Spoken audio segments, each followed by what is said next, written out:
Yemen के Houthi विद्रोही America की सबसे बड़ी टेंशन बने हुए हैं। हूतियों के पास चीन की सैटेलाइट तकनीक है जिससे वो अमेरिका के जंगी बेड़े पर हमला कर रहे हैं। हूतियों के हमलों से 40 अरब डॉलर गंवा चुका अमेरिका अब जंग का नया मोर्चा खोलने की प्लानिंग कर रहा है। अमेरिका हूतियों के खिलाफ ग्राउंड ऑपरेशन शुरू करा सकता है और अमेरिका के फाइटर जेट्स हूतियों का जीना हराम कर रहे हैं। देखिए।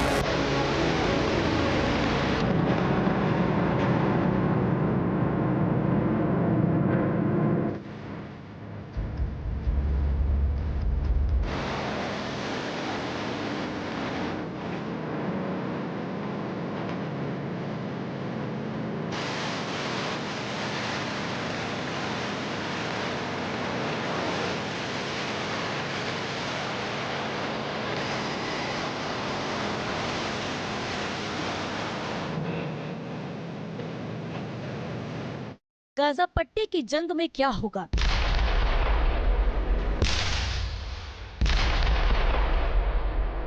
ये जंग कब तक चलेगी और कब युद्ध विराम होगा?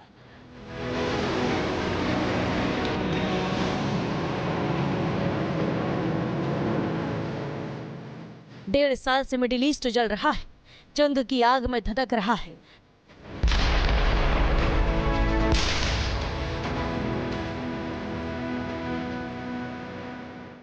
लेकिन जंग थमती नहीं। जंग रोकने की बात तो होती है, लेकिन बातों पर सहमति नहीं बनती। हर रोज लोगों की जान जाती है और जंग और ज्यादा भीषण हो जाती है।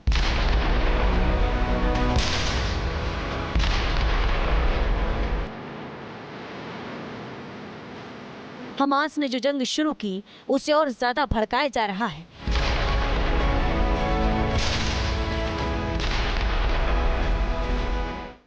हमास को समझाने के बजाय हिजबुल्लाह और यमन के हूती विद्रोही मैदान जंग में आग में घी डाल रहे हैं।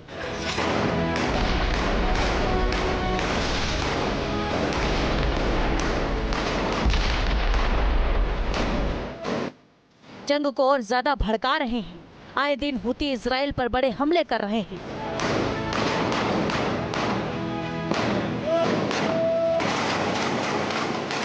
और यमन के करीब से गुजरने वाले जहाजों को टारगेट कर रहे हैं।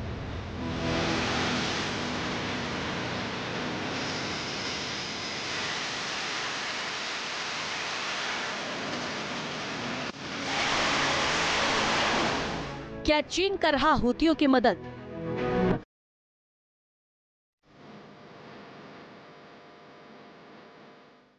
हूती विद्रोहियों के पास आधुनिक हथियार कैसे पहुंच रहे हैं? वो कौन है जो हूतियों को बेहद घातक और आधुनिक मिसाइलें दे रहा है?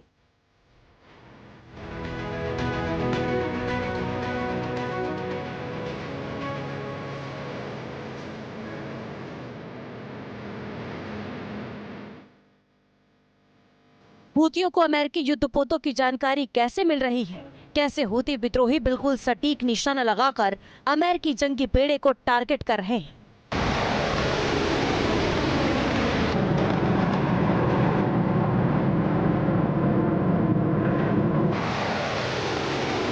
एक रिपोर्ट के मुताबिक यमन के इन विद्रोहियों के पास सैटेलाइट तकनीक है और ये तकनीक किसी और देश ने नहीं बल्कि चीन ने दी है। इस सैटेलाइट तकनीक के जरिए ही हूती विद्रोही अमेरिका के जहाजों की सटीक लोकेशन पता लगाते हैं और फिर युद्धपोतों पर मिसाइल से अटैक कर रहे हैं।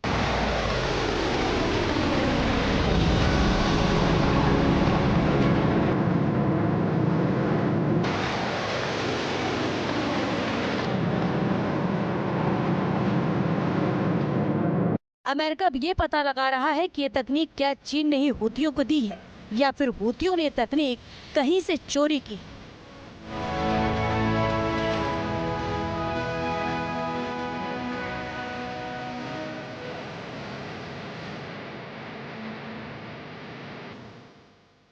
चाइना के स्पेस में करीब 1000 सैटेलाइट्स हैं और उसमें से आधे सैटेलाइट मिलिट्री इंफॉर्मेशन से संबंधित हैं, जिसमें सेंसर्स लगे हुए हैं।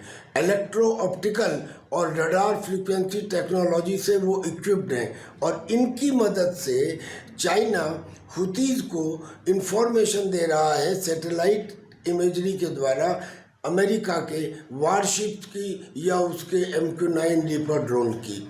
अमेरिका ने चाइना को ऐसा करने से मना भी किया था, लेकिन फिर भी चाइना शायद चूंकि उसके ऊपर टैरिफ 245% लगा दी गई है, वो ये कार्रवाई अब भी कर रहा है। हूतियों पर अमेरिका का अटैक।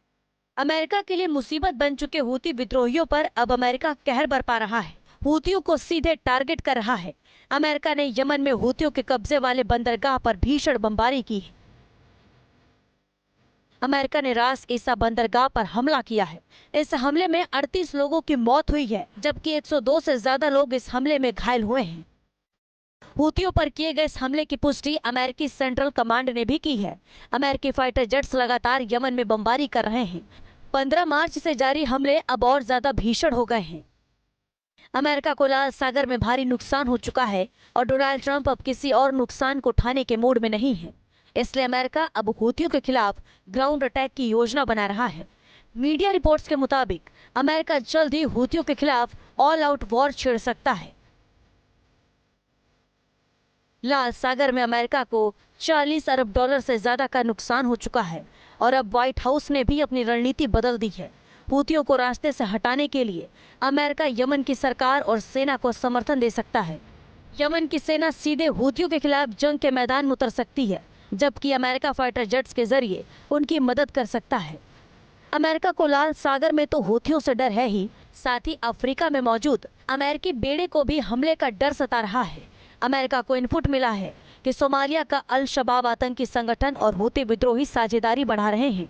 हूती सोमालिया आतंकवादियों को हथियार चलाने की ट्रेनिंग भी दे रहा है, जो अमेरिका के लिए बड़ा खतरा साबित हो सकता है। यदि अमेरिका यमन की सरकार की मदद करता है और हूतियों के खिलाफ कोई बड़ी कार्रवाई शुरू करता है, तो मिडिल ईस्ट में जंग का दूसरा मोर्चा खुल सकता है। मिडिल ईस्ट के अंदर युद्ध का खतरा तो बढ़ ही रहा है। अब वो युद्ध किसी भी शक्ल में हो सकता है, या तो बम्बार्डमेंट के थ्रू, और या ये भी हो सकता है कि जैसे लीबिया में गद्दाफी का असैसिनेशन कर दिया गया था, ईरान के अंदर जो उनके IRGC के कमांडर हैं उनका असैसिनेशन कर दिया जाए, ईरान को उकसाया जाए, ईरान हमला करे और फिर बदले में बड़ा हमला ईरान के ऊपर किया जाए उसके न्यूक्लियर इंस्टॉलेशंस को खत्म करने का। यमन में ग्राउंड ऑपरेशन के लिए अमेरिका पूर्व प्रेसिडेंट अली अब्दुल्ला सालेह के भतीजे तारिक सालेह को सपोर्ट कर सकता है। तारिक सालेह को अभी UAE का समर्थन मिला हुआ है और सालेह के पास अपने 50,000 लड़ाके हैं जो हूतियों से सीधे टक्कर ले सकते हैं। हालांकि बड़ा सवाल यही है कि जंग यदि शुरू होगी तो उसका खर्चा कौन उठाएगा।